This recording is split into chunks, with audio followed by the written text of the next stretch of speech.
With raiding instances on the rise, Starfleet Command would set about the task of creating a starship design to keep one of its most important commodities, deuterium, safe from pirates. And so, the Huntington Class would be born.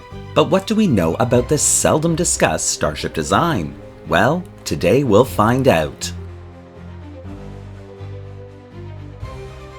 Hello and welcome to another episode of Truth or Myth Beta Canon, a Star Trek web series that dives into the history of any given topic using beta canon sources and my own imagination to fill in the gaps. In today's episode, we're taking a look at the Huntington Class, a design I created based on Jackill's technical readout datasheets to better understand its place in Star Trek history. Please note, I get Starship video requests all the time. In fact, my requests to-do list has currently over 100 Starship classes on it, while I have almost 500 Starship models of my own still to do. But one constant that gets asked for by you good trinaries out there are infrastructure-style Starship stories. Something very difficult to do as 3D model makers tend to want to make hero Starship designs with unbelievable abilities and stats. Hence why I kit bash this particular model together for you all to enjoy.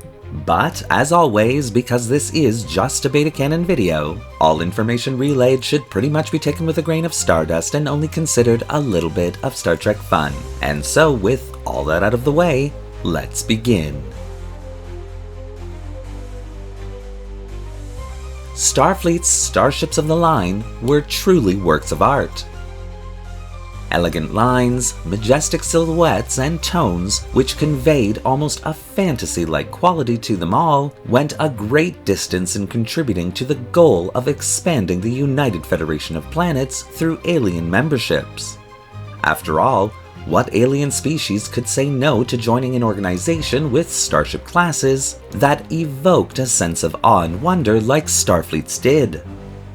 But a starship class couldn't run on unicorns and rainbows alone. The behind-the-scenes workings to just make a starship have the ability to turn its internal lights on was a massive undertaking, and even more important than the beauty of each starship design.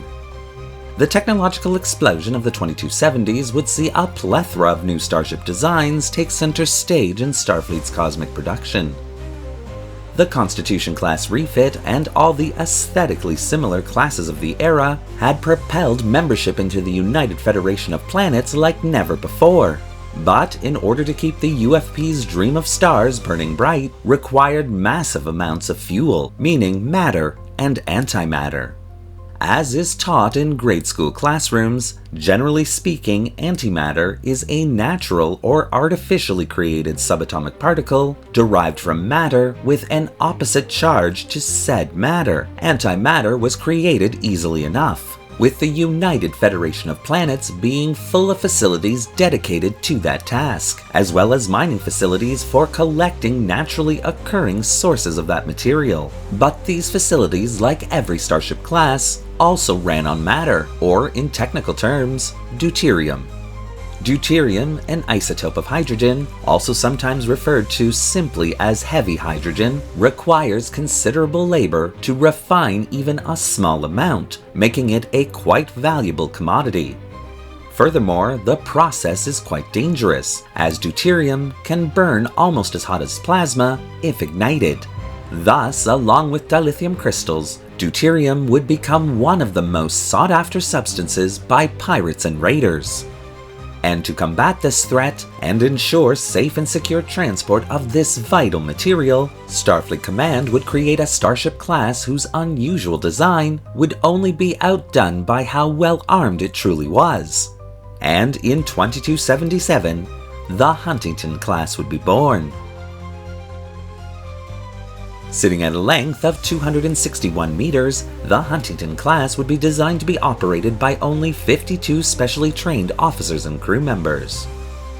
Containing two massive deuterium storage pods, one at the top and one at the bottom of the ship, the Huntington Class utilized the exact same new style of vertical warp core included in the Constitution-class refit redesign. But although a far more simplified starship profile than that design, the Huntington Class would only have a maximum safe cruising speed of warp factor 6, and an emergency maximum speed of warp factor 7.5 for 14-hour increments, all old warp scale of course. This lower warp velocity capability was due to less warp coils used within the nacelles of the class, a necessity required to keep the deuterium being hauled by the class stable and safe. In the event of a catastrophic emergency, both deuterium storage pods could be ejected into space, with emergency thruster packs designed to propel the pods away from the starship as quickly as possible. Tactically, the Huntington Class was a beast for a vessel designed as a cargo carrier, containing both the newly upgraded dual phaser emitter banks as well as forward and aft facing torpedo launching systems. The Huntington Class was Starfleet's first deuterium hauler that could truly defend itself from attack. No longer dependent on other starships to bail it out of emergency situations, the Huntington Class could therefore travel freely in more dangerous and out-of-the-way places than previous similar vessel designs ever could have. Ergo, one could easily find a Huntington Class vessel collecting deuterium via specially designed Bussard collector systems in the outer areas of what was known as the Final Frontier. Shielding for the class would be roughly similar in strength to those of the Constitution class refit design. Internally, the Huntington Class would not be the grimy environment that most Federation citizens would expect from a mining starship design. Though containing smaller facilities, these rooms would be designed to be as luxurious as possible. Top-of-the-line recreational facilities and a small botanical garden would provide adequate diversions for the crew during long deuterium collecting and transport missions. A small cargo complex would be included within this design and contain all the spare parts and other items the class might need during its voyage.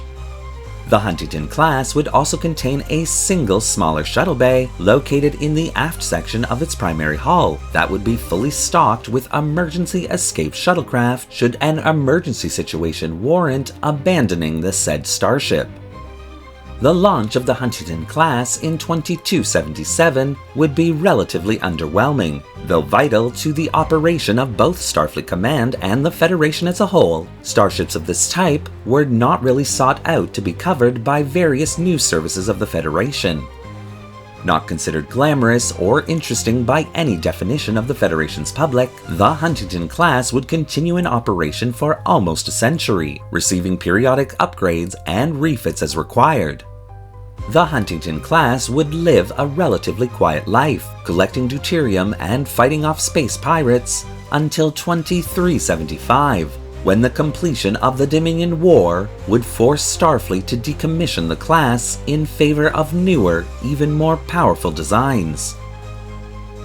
Created as a vital lifeline for all starship classes and Starfleet facilities to operate, the Huntington Class still remains a relatively unknown starship design within the Federation, earning this class its unsung hero status in Starfleet and Federation history.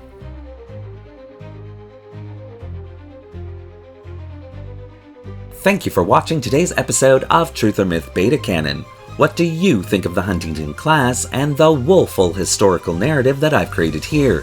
Do you want to see more videos like this one? Well, leave your comments in the section below, and don't forget to like the video and subscribe to the channel, hitting that little bell icon so you won't miss a single video we release. Want to help the channel travel the Alpha and Beta quadrants, collecting the vital materials to keep Starfleet up and running? Then consider becoming a channel member subscriber or a channel patron, both a major help that allows this channel to purchase resources and 3D models to keep it going. The link to both memberships is in the description below. Thanks again for watching, live long, and prosper.